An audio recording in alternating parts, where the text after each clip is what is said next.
بسم الله والسلام على رسول الله محمد بن عبد الله وعلى آله وصحبه أجمعين أما بعد அன்புக்குரியவர்களே, கண்ணியமானவர்களே, எப்படி நாம் சலாம் சொல்ல வேண்டும் என்ற முறையை இன்றைய தினம் பேசலாம் என்று நினைக்கின்றேன். நேற்று சலாமின் சிறப்பை பற்றி, அதன் மூலமாக என்னென்ன விடயங்கள், என்னென்ன கூலிகள் சொல்லப்பட்டிருக்கின்றன என்பதை பற்றி பேசினோம். எப்படி சலாம் சொல்ல வேண்டும் என்பதையும் மார்க்கம் காட்டி தந்திருக்கின்றது. சலாம் சொல்லக்கூடிய முறையை நபி ஸல்லல்லாஹு அலைஹி வஸல்லம் காட்டி தந்திருக்கின்றார்கள். அஸ்ஸலாமு அலைக்கும் வரஹ்மத்துல்லாஹி வபரகாத்துஹு என்பதுதான் மார்க்கம் காட்டி தந்திருக்கக்கூடிய சலாமாக இருக்கின்றது. ஒரு மனிதர் நபி ஸல்லல்லாஹு அலைஹி வஸல்லம் அவருடைய சஃபைக்கு வந்து சொன்னார், அஸ்ஸலாமு அலைக்கும் என்று சொன்னார்.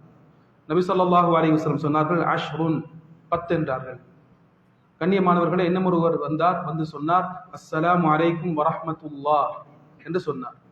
நபி ஸல்லல்லாஹு அலைஹி வஸல்லம் சொன்னார்கள், இஷ்ரூன் 20 என்றார்கள். மூன்றாவது ஒரு மனிதர் வந்து சொன்னார், அஸ்ஸலாமு அலைக்கும் வரஹ்மத்துல்லாஹி வபரகாத்துஹு என்று சொன்னார். நபி ஸல்லல்லாஹு அலைஹி வஸல்லம் அவர்கள் 30 என்று சொன்னார்கள். இந்த ஹதீஸ் அபூ தாவூத், திர்மிதியிலே பதிவாகி இருக்கின்றது. அன்புக்குரியவர்களே, கண்ணியமானவர்களே, எந்த சந்தர்ப்பத்திலும் வஅலைக்கஸ் ஸலாம் என்று சொல்லக்கூடாது என்று நபி ஸல்லல்லாஹு அலைஹி வஸல்லம் சொல்லி காட்டி இருக்கின்றார்கள். ஒரு சஹாபி வந்து சொன்னார், யா ரசூலல்லாஹ் அலைக்கஸ் ஸலாம் என்று சொன்னார். நபி ஸல்லல்லாஹு அலைஹி வஸல்லம் சொன்னார்கள், அலைக்கஸ் ஸலாம் என்று சொல்லாதீர்கள். அலைக்கஸ் ஸலாம் என்று சொல்வது மரணித்தவர்களுக்கு சொல்லக்கூடிய வாழ்த்தாக, சலாமாக இருக்கின்றது என்று நபி ஸல்லல்லாஹு அலைஹி வஸல்லம் அவர்கள் சொல்லி காட்டி இருக்கின்றனர். கண்ணியமானவர்களே, இந்த சலாமுடைய கருத்து என்ன? நிறைய பேர் நாம் கருத்தை அறியாமல் சலாமை சொல்வோம். அஸ்ஸலாமு அலைக்கும் வரஹ்மத்துல்லாஹி வபரகாத்துஹு.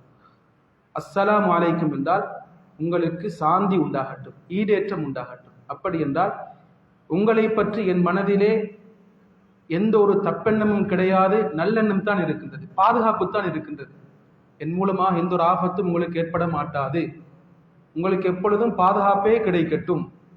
வரஹ்மத்துல்லாஹ், அல்லாஹ்வுடைய ரஹ்மத் உங்களுக்கு கிடைக்கும். ஆகப்பெரிய துவா. அல்லாஹ்வுடைய ரஹ்மத் ஒரு மனிதனுக்கு கிடைப்பது என்பது ஆகப்பெரிய ஒரு விடயமாக, கிஃப்டாக இருக்கின்றது. வபரகாத்துஹு, நாம் அனைவரும் எதிர்பார்க்கக்கூடிய ஒரு விடயம் பரக்கத் என்பது. தொழிலில் பரக்கத் வேண்டும், பிள்ளைகளில் பரக்கத் வேண்டும், நமது வாழ்க்கையே பரக்கத்தாக அமைய வேண்டும், நேரத்திலே பரக்கத் வேண்டும். இப்படிப்பட்ட ஆழமான ரஹ்மத்தையும் பரக்கத்தையும் பாதுகாப்பையும் உள்ளடக்கிய ஒரு துவா தான் சலாமாக இருக்கின்றது. அன்புக்குரியவர்களே, கண்ணியமானவர்களே, சலாமை அனைவருக்கும் சொல்ல வேண்டும், தெரிந்தவர்களுக்கு மாத்திரம் சொல்லக்கூடாது. ஸல்லல்லாஹு அலைஹி வஸல்லம் சொன்னார்கள், நாம் சலாம் சொல்ல வேண்டும் யாருக்கு? அலா மன் அரஃப்த் வ மன் லம் தஅரிஃப், தெரிந்தவர்கள் தெரியாதவர்கள் அனைவருக்கும் சலாம் சொல்ல வேண்டும். முஸ்லிம் என்று தெரிந்தாலே அவருக்கு நாம் சலாம் சொல்லக்கூடியவர்களாக இருக்க வேண்டும் என்று ஸல்லல்லாஹு அலைஹி வஸல்லம் அவர்கள் சொல்லி காட்டி இருக்கின்றார்கள். இதே போன்று பிள்ளைகளுக்கு நாம் சலாம் சொல்லக்கூடியவர்களாக, சிறுவர்களுக்கு கூட சலாம் சொல்லக்கூடியவர்களாக நாம் இருக்க வேண்டும் என்பதை ஹதீஸிலே நாம் பார்க்கக்கூடியதாக இருக்கின்றது.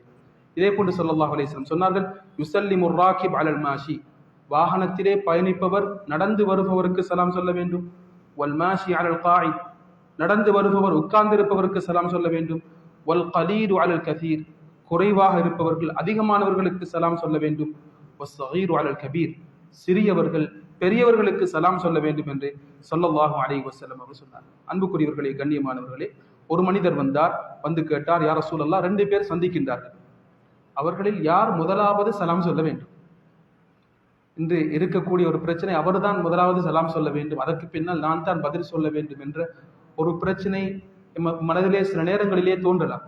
இந்த கேள்வியை ஒருவர் கேட்டார், 2 பேர் சந்திக்கும் பொழுது யார் சலாம் சொல்ல வேண்டும்? நபி ஸல்லல்லாஹு அலைஹி வஸல்லம் சொன்னார்கள், அவுலாஹுமா பில்லாஹி தஆலா, யாருக்கு அல்லாஹ்வுடைய நெருக்கம் தேவையோ, அல்லாஹ்வுடைய பொருத்தம் தேவையோ, அவர்தான் முதலாவது சலாம் சொல்ல வேண்டும். சலாமிலே போட்டி போட வேண்டும், அவருக்கு முன்னால் நான் சலாம் சொல்ல வேண்டும் என்ற போட்டித்தன்மை எம்மிடத்தில் இருக்க வேண்டும். ஸல்லல்லாஹு அலைஹி வஸல்லம் சொன்னார்கள், 2 பேர் சந்திக்கும் பொழுது யார் முதலாவது சலாம் சொல்வது? அவுலாஹுமா பில்லாஹி தஆலா, அல்லாஹுக்கு அந்த 2 பேரில் மிக நெருக்கமானவர், அல்லாஹ்வுடைய பொருத்தத்தை தேடக்கூடியவர், இவர்தான் சலாம் சொல்ல வேண்டும் என்று ஸல்லல்லாஹு அலைஹி வஸல்லம் சொன்னார்கள். இதே போன்று கண்ணியமானவர்களே, சலாமை திருப்பி திருப்பி சொல்ல வேண்டும். ஸல்லல்லாஹு அலைஹி வஸல்லம் ஹதீஸிலே சொன்னார்கள், உங்களில் ஒருவர் தனது சகோதரனை சந்தித்தால் அவருக்கு சலாம் சொல்லட்டும். கண்ணியமானவர்களே, அவர்களுக்கு மத்தியில் ஏதாவது ஒரு திரை உண்டாகி விட்டது, அவர் ரூமை விட்டு வெளியாகி மீண்டும் வந்திருக்கின்றார் என்றால் மீண்டும் சலாம் சொல்ல வேண்டும். ஒருவரை சந்தித்து விட்டு மீண்டும் ஒரு சுவருக்கு பின்னால் அவரை மீண்டும் சந்திக்கின்றோம், அந்த சந்தர்ப்பத்தில் கூட சலாம் சொல்ல வேண்டும் என்பதை மார்க்கம் வலியுறுத்தி இருக்கின்றது. அன்புக்குரியவர்களே, கண்ணியமானவர்களே, இதே போன்று ஒரு சஃபையிலிருந்து எழும்பும் பொழுதும் சலாம் சொல்ல வேண்டும். ஒரு சஃபையிலிருந்து எழும்பும் பொழுதும் சலாம் சொல்ல வேண்டும். நேற்று ஒருவர் கேட்டார், நீங்கள் பயானை முடித்ததற்கு பின்னால் அஸ்ஸலாமு அலைக்கும் என்று சொல்கின்றீர்கள், அதற்கும் பதில் சொல்ல வேண்டுமா என்று கேட்டார். பதில் சொல்வது கட்டாயம். பதில் சொல்வது கட்டாயம். ஒரு சஃபையை முடிக்கும் பொழுது சலாம் சொல்வது சுன்னத்தானது, சலாமுக்கு பதில் சொல்வது கட்டாயம். எம்மிடத்தில் எமது மஸ்ஜிதிலே விசேஷமாக இருக்கக்கூடிய ஒரு குறைபாடு, ஆமீன் சத்தமாக சொல்ல மாட்டோம்.